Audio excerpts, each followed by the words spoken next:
श्री गणेश जी का रहस्य जानिए।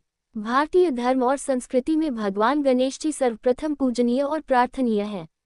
उनकी पूजा के बगैर कोई भी मंगल कार्य शुरू नहीं होता। कोई उनकी पूजा के बगैर कार्य शुरू कर देता है तो किसी न किसी प्रकार के विघ्न आते ही हैं। सभी धर्मों में गणेश की किसी न किसी रूप में पूजा या उनका आह्वान किया ही जाता है। गणेश देव वे अग्रपूज्य गणों के ईश गणपति स्वस्तिक रूप तथा प्रणव स्वरूप हैं। उनके स्मरण मात्र से ही संकट दूर होकर शांति और समृद्धि आ जाती है। माता पिता शिव और पार्वती। भाई बहन कार्तिकेय और अशोक सुंदरी। पत्नी प्रजापति विश्वकर्मा की पुत्री रिद्धि और सिद्धि। पुत्र सिद्धि से क्षेम और रिद्धि से लाभ नाम के 2 पुत्र हुए। लोक परंपरा में इन्हें ही शुभ लाभ कहा जाता है। जन्म समय अनुमानतः 9938 विक्रम संवत पूर्व भाद्रपद माह की चतुर्थी अर्थात आज से 12016 वर्ष पूर्व। प्राचीन प्रमाण दुनिया के प्रथम धर्मग्रंथ ऋग्वेद में भी भगवान गणेश जी का जिक्र है। ऋग्वेद में गणपति शब्द आया है। यजुर्वेद में भी ये उल्लेख है। गणेश ग्रंथ गणेश पुराण गणेश चालीसा गणेश स्तुति श्री गणेश सहस्रनामावली गणेश जी की आरती संकटनाशन गणेश स्तोत्र। गणेश संप्रदाय गणेश की उपासना करने वाला संप्रदाय गणपतीय कहलाते हैं। गणेश जी के 12 नाम सुमुख एकदंत कपिल गजकर्णक लंबोदर विकट विघ्ननाशक विनायक धूम्रकेतु गणाध्यक्ष भालचंद्र विघ्नराज द्वैमातुर गणाधिप हेरंब गजानन।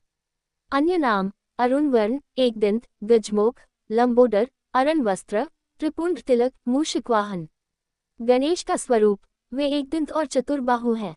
अपने चारों हाथों में वे क्रमशः पाश अंकुश मोदक पात्र तथा वरमुद्रा धारण करते हैं। वे रक्तवर्ण लंबोदर शूर्पकर्ण तथा पीतवस्त्रधारी हैं। वे रक्त चंदन धारण करते हैं। प्रिय भोग मोदक लड्डू। प्रिय पुष्प लाल रंग के। प्रिय वस्तु दुर्वा दूब शमीपत्र। अधिपति जल तत्व के। प्रमुख अस्त्र पाश अंकुश। वाहन मूषक। गणेश जी का दिन बुधवार। गणेश जी की तिथि चतुर्थी। ग्रहाधिपति केतु और बुध।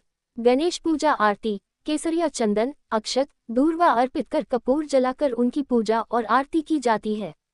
उनको मोदक का लड्डू अर्पित किया जाता है। उन्हें रक्तवर्ण के पुष्प विशेष प्रिय हैं। अगले पन्ने पर गणेश मंत्र और श्री गणेश मंत्र ओम गम गणपतिये नमः। रिद्धि मंत्र ओम हेमवर्णाय रिद्धये नमः। सिद्धि मंत्र ओम सर्वज्ञानभूषिताय नमः। लाभ मंत्र ओम सौभाग्य प्रदाय धन धान्य युक्ताय लाभाय नमः।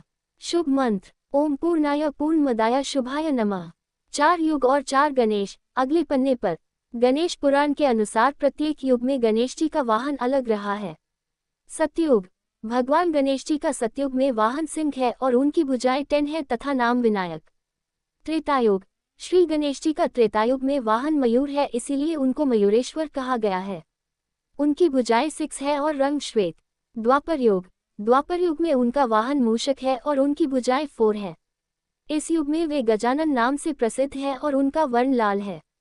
कलियुग में उनका वाहन घोड़ा है और वर्ण धूम्रवर्ण है। इनकी 2 भुजाएं हैं और इस युग में उनका नाम धूम्रकेतु है। अगले पन्ने पर गणेश जी की जन्म कथा। माँ जगदम्बिका कैलाश पर अपने अंतःपुर में विराजमान थी। सेविकाएं उपटन लगा रही थी। शरीर से गिरे उपटन को उन आदिशक्ति ने एकत्र किया और एक मूर्ति बना डाली। उन चेतनामयी का वह शिशु चेतन हो गया और उसने माता को प्रणाम किया और आज्ञा मांगी। माँ ने उससे कहा गया कि बिना आज्ञा कोई द्वार से अंदर न आने पाए। बालक डंडा लेकर द्वार पर खड़ा हो गया। भगवान शंकर अंतःपुर में जाने लगे तो उसने उन्हें रोक दिया। भगवान भूतनाथ ने देवताओं को आज्ञा दी कि इस बालक को द्वार से हटा दिया जाए। इंद्र वरुण कुबेर यम आदि सब उस बालक के डंडे से आहत होकर भाग खड़े हुए, क्योंकि वह महाशक्ति का पुत्र जो था। जब भगवान शंकर ने देखा कि ये तो महाशक्तिशाली है, तो उन्होंने त्रिशूल उठाया और बालक का मस्तक काट दिया। जब मेहक को इस घटना की सूचना मिली कि उनके पुत्र का वध कर दिया गया है, तो उनका क्रोध भड़क उठा। पुत्र का शव देखकर माता कैसे शांत रहे। देवताओं पर घोर संकट खड़ा हो गया। वे सभी भगवान शंकर की स्तुति करने लगे। तब शंकर ने कहा कि किसी नवजात शिशु का मस्तक उसके धड़ से लगा दो, लेकिन ध्यान रहे कि तब उसकी मां का उस पर ध्यान न हो। देवता ढूंढने लगे ऐस शिशु, लेकिन उन्हें रास्ते में एक हथनी का बच्चा अकेला मिला। उसी का मस्तक पाकर वह बालक गजानन हो गया।